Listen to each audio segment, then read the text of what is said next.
All right. Between breaths, we're back again. Renice and I, Yeah. welcome. Welcome. We thought we would just talk about some different things again to do with mindfulness, whatever really comes to mind, and go from there. I guess starting off, we'll go with, yeah, you had something you wanted to talk Yeah. about. Well, being in the new year to 2026, I thought it'd be a good way to start just talking about mindfulness and how to bring some good energy into the new year. Because sometimes it can be a bit pressuring to start a new year, I feel.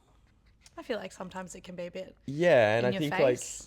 people definitely try and set some pretty hectic New Year's resolutions, and some that might be out of reach or some that might be not really striving enough. Yeah. So I think being mindful about it is important, Yeah. and setting those realistic goals Yeah. and expectations for what you think you can perform in that year. Yeah, I feel like it's a good time to kind of reflect on maybe what you were doing in 2025 that you liked and what you didn't. Because sometimes it's good to just realize your ins and outs, I guess. So, what worked for you and what didn't, and are some resolutions continuously showing up in your New Year's resolutions year after year and not making any progress?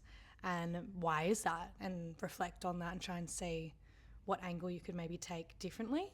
Or if you're putting too much pressure on yourself and you just need to take it back a notch and change it up and merge resolutions. Yeah, definitely. I think like when it comes to, I guess, meditation, like just setting a simple goal of however long you sort of generally practice for. Maybe it's 5 minutes, 10 minutes, 20 minutes, 30 minutes.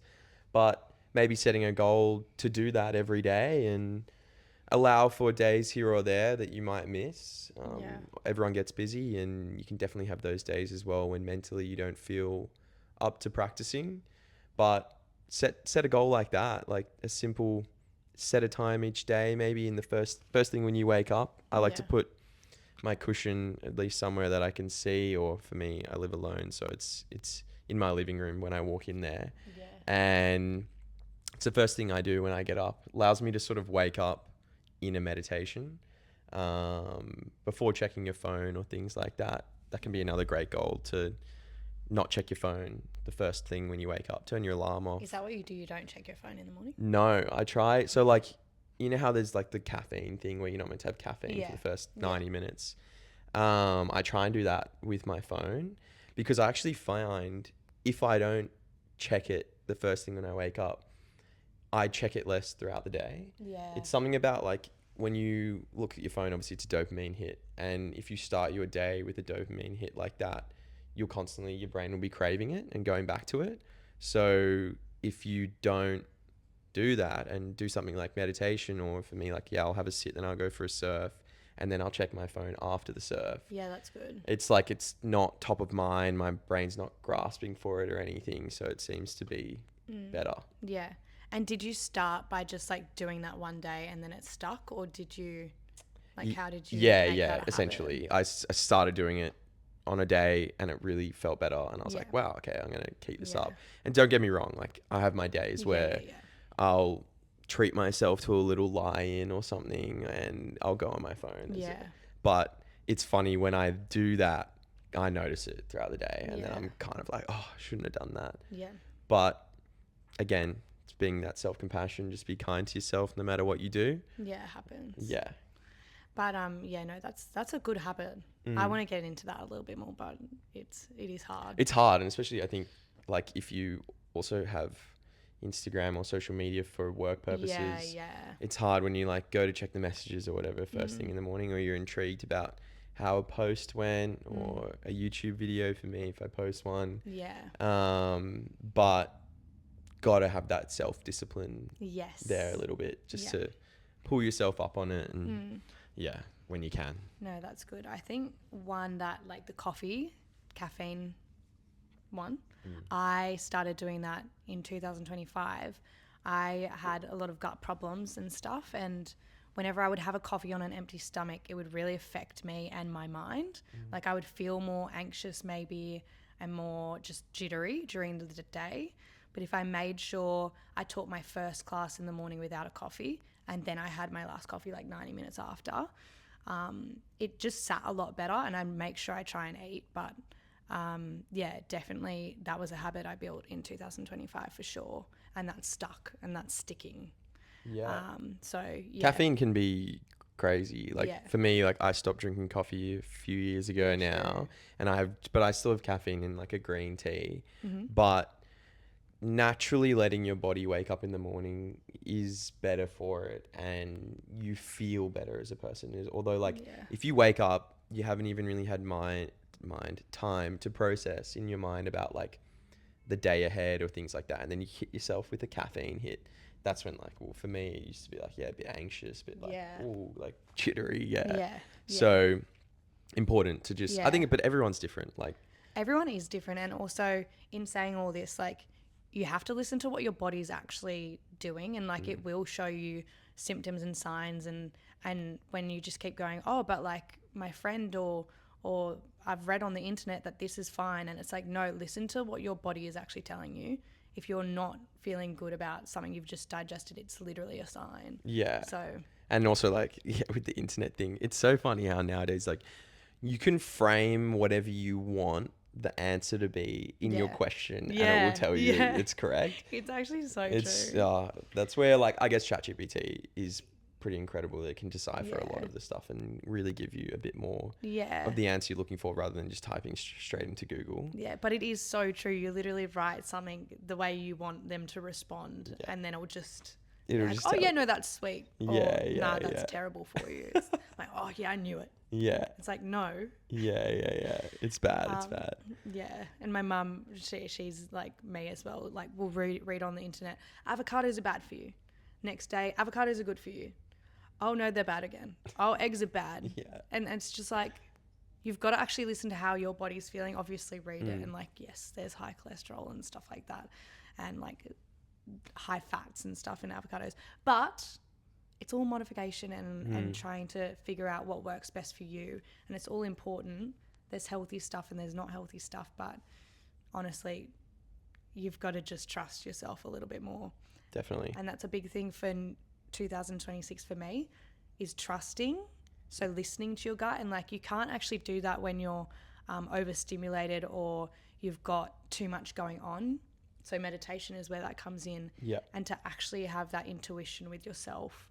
When you lose that, it's when you're high caffeine, high cortisol levels, you're not exercising, you're not doing the things that will actually help you think clearer and be more towards your identity and who you are. Yeah. So I think that's a huge one. Yeah, I mean, and as we've sort of talked about in the green room or whatever before the cameras go on, like, it's important as well to make mistakes along the way, and like, we all are guilty of it. Us two sitting here, we are not innocent like monks. Like, I'm no monk, I'm no master, and everyone makes mistakes, and it's about like learning from those mistakes, and like, again, being self-compassionate and being kind to yourself when you do make slip-ups, and it's the growth that you take from them, rather than dwelling on it and being like, oh, I'm a terrible person, or like, I didn't do my goal today and now I must suffer. Like, be kind. Yeah, we don't have to live in that like suffering. Like, I understand discipline, and I understand being like, that was probably not aligned with who you are trying to become. But that's okay, and you're only human, so like, you learn from those and actually reflect, and that's when meditation comes in again. You reflect on what's happened, and then decide, well, did that align with me? Would I do that again? Probably not, or like, whatever it may be. Yeah. I think the time for reflection in certain types of meditation is so important. Like, I've spoken about it before, where it's like, you carry the momentum of everything that's occurred from your previous sitting to the one that you have done now, or in that moment. And so like, if you have a big day of events and things that have happened, or like, just trying to relate it to myself, like on Saturday night, like, went to a music event, which is pretty standard for me, but I then like to sit in the morning and take that time to just like sit and allow whatever needs to come up. it'll be reflections on different sets and of music or interactions had there, and that just allows you to process it in an environment that's like it's just you, and it's a comfortable, safe environment, rather than like going about your day trying to do other stuff and having all these things pop up in your mind while trying to do that, because then you never actually will be able to process it and just kind of move on. Yeah, that's actually so true as well, because whenever, I mean, even during the work week or whatever has happened, like to process it, it just keeps popping in your head and you're like, oh yeah, that happened and then that happened and then that happened. But if you actually sat down and just processed it, that's It can help it just to move on, and then That's you can then true. move on with your day kind of Yeah. thing. And it's not that it's anything bad happens or anything good. It's just processing events. It's Yeah. just processing interactions with people. How long would you sit, like, if you were doing a processing? Yeah. Like, I guess it depends, but like I start every morning with 30 minutes. Okay. Just because that seems to be, for me, in my level of practice, it's enough time for me to quiet the initial conceptual thinking mind and then allow for some silence. And because there's so much nourishment in silence, and then in that silence will the processing flicker through. yeah. But there doesn't need to be a set time. It's however long you're comfortable with meditating with. Yeah. And again, you don't need to like, sometimes you can sit down and be like, this is a meditation for contemplation and reflection. Otherwise, sometimes it's just, I'm going to meditate and things will come and go, and you don't attach too hard to them, because again, you're just processing them. So Yeah. you're letting them appear and come through, and then you're letting them move on. Yeah. And we've definitely spoken about this before. But so if I was to start meditating, because it's definitely something I want to get better at, I do it in forms, but not like sitting down, not traditional Form meditation. Yeah. But if I was to want to dive into that more, did you say guided meditations is best to start, or just sitting down in silence? I mean, definitely probably it's best to start with guided meditations if you're inexperienced. Some people definitely have potentially too much of a thinking mind and can quite value nothing, because when there's nothing going on, it just allows your mind just to brain word vomit, and you can kind of just give it the space that sometimes it's demanding. But guided meditations to begin with are beneficial, just because you don't necessarily know what you're doing, and Yeah. too many people have ideas of what they think meditation should be, and if you have too much of an expectation, in particular if you don't actually know what you're talking about, then you may sit there and be trying too hard, and then you won't enjoy it, and then you won't come back. Okay. So that's where I think I've recommended before, like apps like Waking Up have such a good introductory course that's not religious, not woo-woo at all. It's just super direct and scientific almost in its structuring. Yeah. Or you can check out my guided meditations on YouTube, a little plug. Yeah.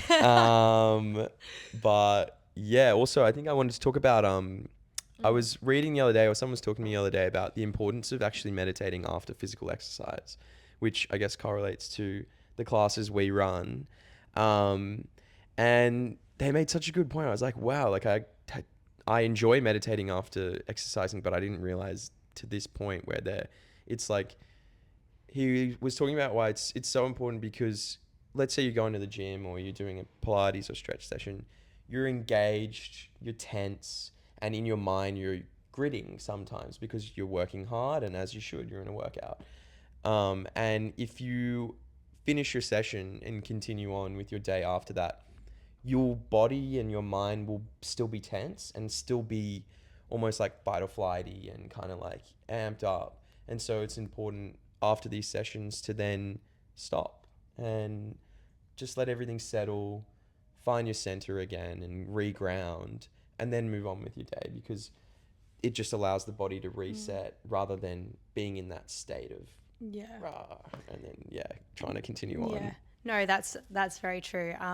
So that has everything to do with the autonomic nervous system, which is your parasympathetic nervous system and your sympathetic.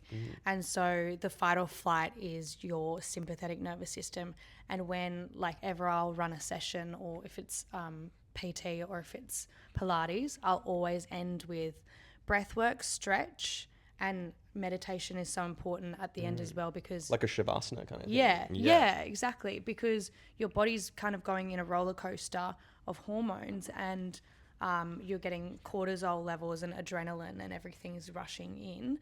And if you just leave it on that high, like where you said, like the gritting and this and the holding in it, like, yeah, you will continue on that kind of baseline, or whatever it's called.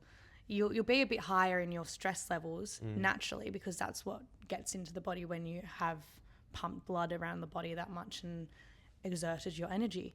So yeah, I guess that's so true. Like, you should probably sit down for a moment and just, like, again, process what's just happened to your body, because it is like you're putting your body through stress to progress and grow your muscles and help your mind and everything. So to create clarity after that is really important. Yeah, and it's also a bit easier because you do have that fatigue in your body that you can maybe rest in when you try to meditate. And like in our classes, people lie down or sit up, and either I feel is beneficial after doing physical exercise. So yeah, you've got to bring it back down. And I think that's huge in what I've seen, and probably you've seen in like Sydney and our fast-paced world. Everybody is in that cortisol level all the time, because they will just finish a gym session and just go, okay, next thing, get a coffee, caffeine, next thing, go to work, be stimulated by work all day, and then when is the time that you're gonna come back down? Because stress is important, but you need to know how to balance it out properly throughout your day. And it's about like self-regulating and making sure your nervous system is safe and feeling safe. Because the fight or flight, like, I have spoken to so many people recently that just live in that, which is crazy, which is really crazy. And like, how it has effects on your whole body and long-term aging. It has effects on your gut health and how you digest food, and if you're gaining weight, losing weight, like, it has effects on everything. Which is like crazy and super important. And I just had this thought about people starting off meditating again and sort of relating to this. Don't compare to other people as well, because as we're saying, like, people finish a gym session, whatever, go to work. People finish this, go to work, whatever. Everyone has different routines and everyone has different experiences in the meditation. And I had someone in a one-on-one class ask me, they were saying, like, when am I going to want to meditate? And she was saying that her friend has been started meditating, and after a week was like, oh my God, the benefits are crazy, and all I want to do is meditate now. And I was like, first of all, comparison, it's the thief of joy. And so never compare to anyone, because everyone is going through different things. And secondly, the person may be lying. Like, I don't want to go ahead and say they're lying, because obviously I'm not going to assume things. People who get into wellness can sometimes just want to talk about it the whole time, and it becomes a bit of their personality where they're like, I just love it and all I want to do is meditate. Like, I have days here or there where I'm like, I cannot be bothered and do not want to do it. But ultimately what keeps me going back is not necessarily the practice, but the benefits of the practice and the side effects that sort of come with it. So I know that if I miss a day or don't meditate as much as I normally do on that day, that I will feel the difference, and I don't enjoy the other feeling. So I'm very much look forward to my practice in that way, because I know that it'll balance me out for the rest of the day. And that's so true, because everybody is different, of course, but I'd say for myself as well, maintenance of the mind and like your body is so important to me, because I know it's almost like medicine for me. If I don't do it, then I do get consequences. I get a little bit more brain foggy and anxious and not as focused. So if I don't do that, I know that is what's going to happen. So yeah, it's literally maintenance and medicine for my body. And I feel like people will love it because of the feeling that they get from it.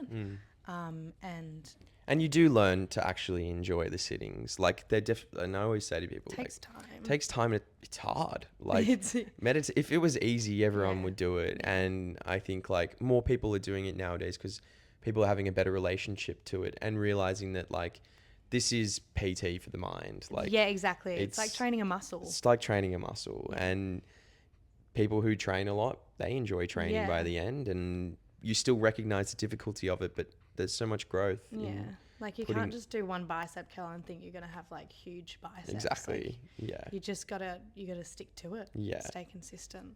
Yeah. But yeah, the comparison and stuff is a lot for Well, it just provides no benefit. Yeah. Like, everybody's on different journeys. everyone's on different journeys, even in like our classes or when I run group things. Like, everyone sitting there is going to have a completely different experience to the person sitting next to them. And to me, myself, like, I'm meditating at the front, not like using a script, like just taking you along for the journey. And my experience will be completely different to other people's experience, but everything that happens is exactly what needed to happen in that moment for you. And really remembering that and not trying to expect anything or think, John said that he loves this type of meditation and this is the feelings he gets from it. I think it's beneficial to talk to people about your experiences, but not try recreate them. Yeah, no, I totally agree. I think even doing meditation with you recently, like I've tried to, as you kind of say, like this is your practice. Like don't think that you always say like, it's not supposed to be a certain way. Just let yourself feel what you're supposed to feel. Yeah. And before that, I would always do meditation and be like, I should feel like this. Oh, why am I not feeling this yet? Or like, what's happening? Why? Blah, blah, blah, blah, blah. And then I'm like, Classic all right, spiral. well, that was fun. Yeah.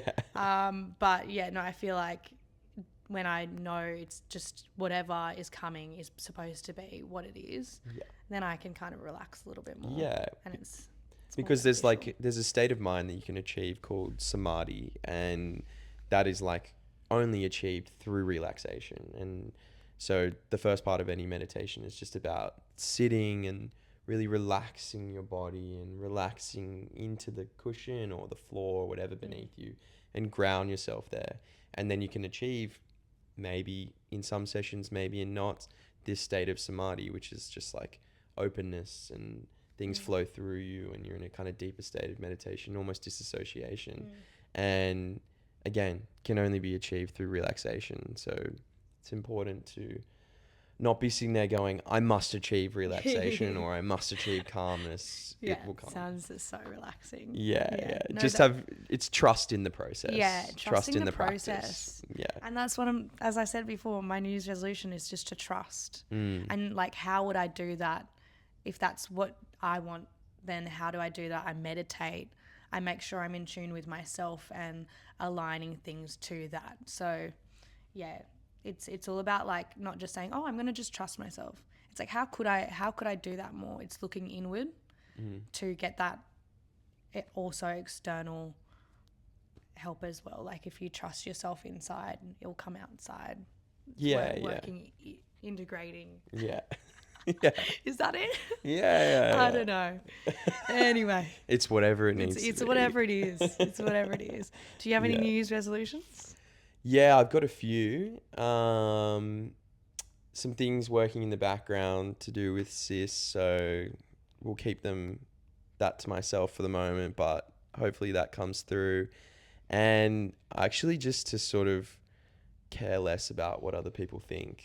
I think like huge. Doing things like this and putting yourself out there, you definitely can get stuck in those spirals of like, what are people going to think about this post, or what expectation do people have of me because of me, let's say me teaching meditation.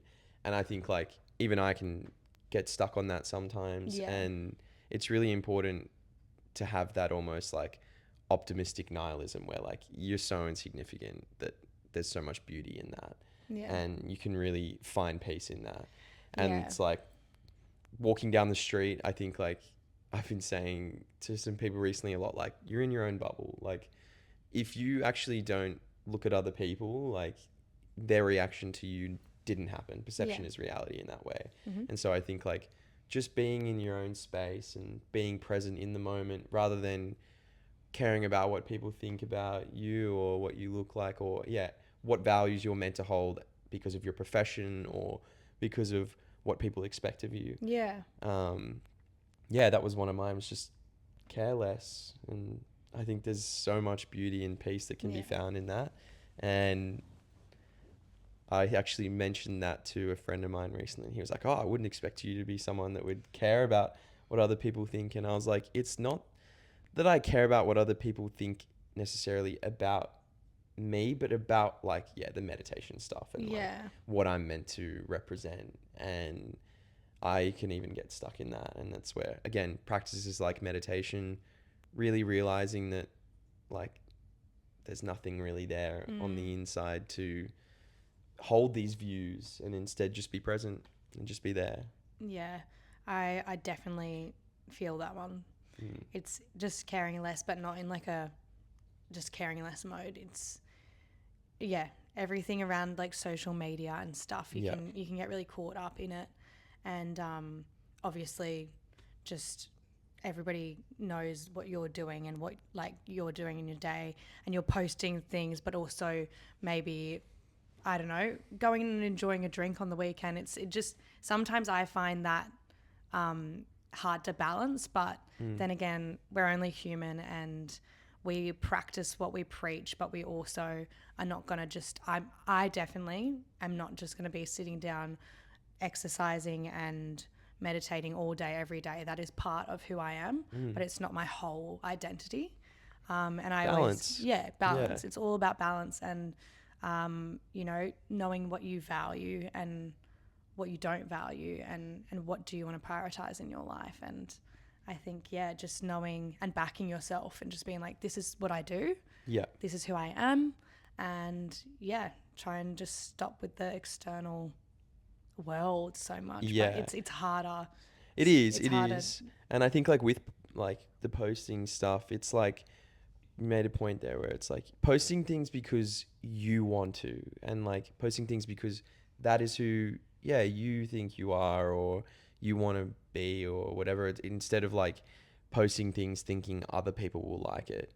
I think like that's where maybe the mismanagement and the unhealthiness with social media can lie, because it's like then you're too concerned on how it goes rather than just like posting something. Like I think like for me, when I post these little snippets on like views and on the world or integrating mindfulness into your daily life, like that's me just posting it because I'm like, oh, like this is something I think about and I think it's good, rather than posting it thinking other people are gonna like this. So and also just who are you posting for? Because if it's for other people, then it obviously is for other people because that's what you're trying to achieve. But when you're kind of not doing it from heart, I find it hard. And like even if you're having like a bit of a day and you don't want to post, but then you've got this post about upbeat, all this stuff, but actually behind the scene you're not having the best day. I find that hard to do as well because it doesn't feel authentic. Exactly. So social media is a very interesting one, but I just feel like when you post because you know that this is something you'd want to see and it does benefit you, and you show both sides and not just say, hey, I'm the happiest person in the world, every day is like top notch, never have I ever had a bad thought in my life, then I don't really agree with that, in my opinion. No. So I think just understanding, humankind and just and balancing that. And you kind of touched on a point there as well. Like I think we hold positions here, not that we hold huge followings or anything, but it's more like I think showing people that you can be vulnerable is super beneficial for society. Like I think like I really try to just be as open as I can, and like anyone I meet, all my cards are on the table from the get-go. And I think like being open and showing the realities and being vulnerable to say,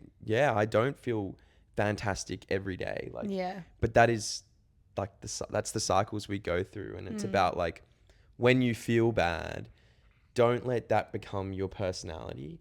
Like I always say, like instead of like, oh, I'm feeling agitated, or like, I don't really feel agitated, but if I'm ever feeling like a bit flat and like, yeah, that sort of vibe, it's like, instead of I am sad, it's like there is sadness present. Yeah. And having just that little shift in your mindset really helps the emotions to really move on quicker. I totally agree with that. That's Yeah. so important. Because Yeah. it's almost saying it's not me.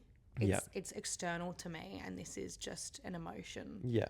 Like detaching from those emotions and Yeah. and being able to see it for what it is. Yeah. One of my favorite teachers, Jayasara, she referred to emotions as slow moving weather patterns. And it makes sense. It's like they're intense, they're all becoming in that moment, but eventually they pass. They might take a bit of time, as weather patterns do. I mean, we saw on the weekend, big weather pattern. Wow. It takes time, but Yeah.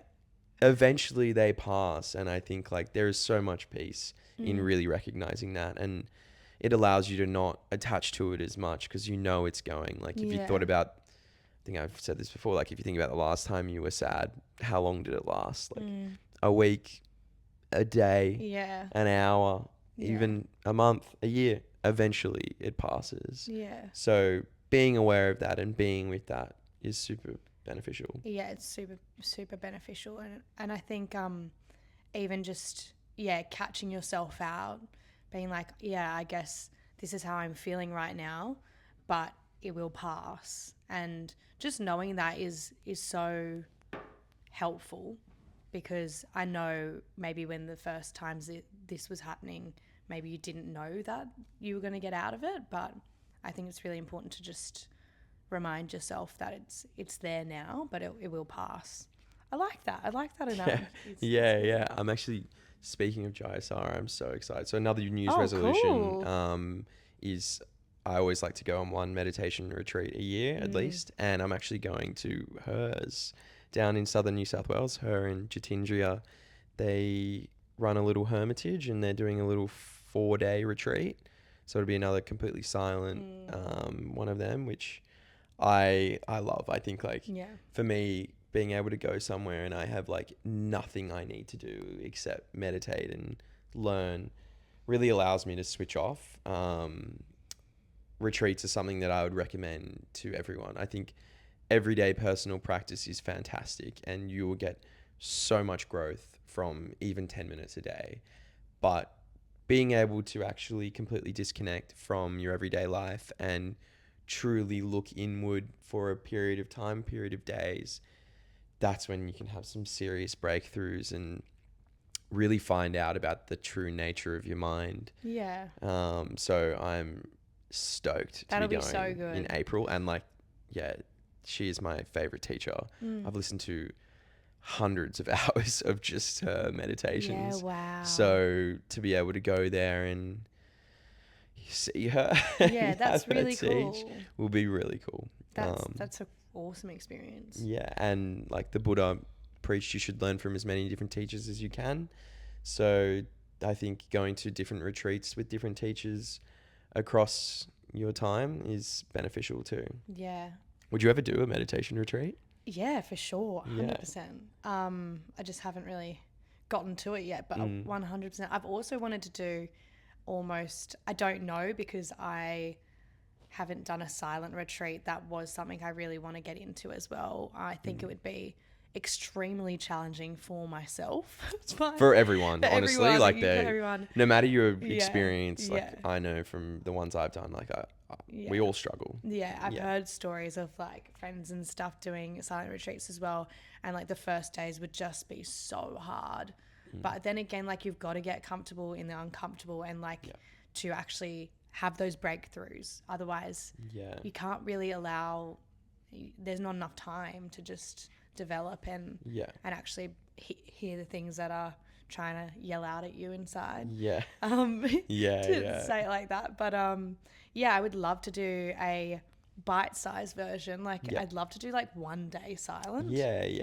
Just 1 day. I'm sure there are some retreats that offer that. Typically they don't, just because it can take a full day to actually just kind of settle things down, even longer. Like I know that 10-day one I did, like the first few days, it was funny. Like it was actually like, I remember the first 2-3 days, I was like, oh, this is sick. This is so good. I feel so chill. Like, oh my God. But then I realized like, oh, like my thinking mind was still going. My conceptual mind was still going because I was reviewing Yeah, my practice and right. like reviewing how the days were going.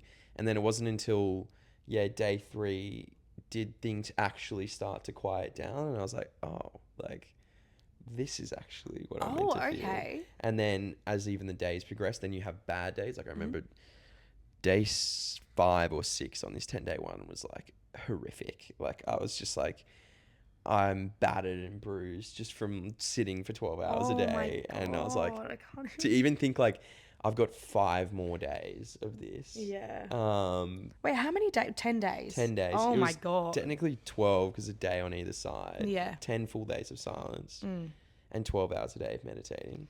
But again, learned so much. But keen to hear and see how another hermitage like does it, or Yeah, yeah, another yeah. monastery. So Definitely. I think yeah, it's good to not just go to the same place yeah, every time, and you're learning something else. And yeah, I think I so agree with having different teachers. You learn so much from different perspectives, yeah, and no teacher is the best. Everybody teaches just differently, yeah. is what I would say. No, for sure. And Yeah. like, yeah, people have different flares and analysis on practice and everything. Like my views would be completely different to other teachers in the area, but that's what makes it so good is Yeah. yeah, picking and choosing what you want from people and almost disagreeing with some teachers I think is super beneficial for your own practice. Yeah, for Like sure. I've definitely learned things from people and been like, oh, like that's a very interesting take and potentially, yeah, a beneficial way to practice. But I actually think this way might be a bit better. And Yeah. yeah, gaining your own opinion on your own practice is beneficial because they say like teaching someone something is the best way to learn. Yeah. So No, I totally agree. I think having your own opinion and making your own opinion is so strong. And sometimes when in the industry or like you've got a teacher or meditation is very can be very deep. And so if you are just trusting that one person and not trusting yourself, it's like you're not actually doing the self-discovery to your highest potential. Like I feel like you've got to almost be like, this is a practice I'm doing. These are the teachers in front of me. I really like this. I don't know how I feel about that. And I really like this. Instead of just being like, this is my one person and I will only listen to this one person. yeah, I don't know. It just feels like you're making your own identity and sculpting yourself as you would from inside. yeah, From the heart. yeah, yeah, From the yeah, heart. yeah, yeah, yeah, for sure. If that makes sense. That makes sense. That makes sense. Yeah. Cool. Cool. All right. Well, I guess we can wrap it. Yeah. We can wrap it up there Yeah. for now. Thanks for tuning in, Thanks, and guys. we'll see you back here for the next Between Breaths. Yeah. Nice.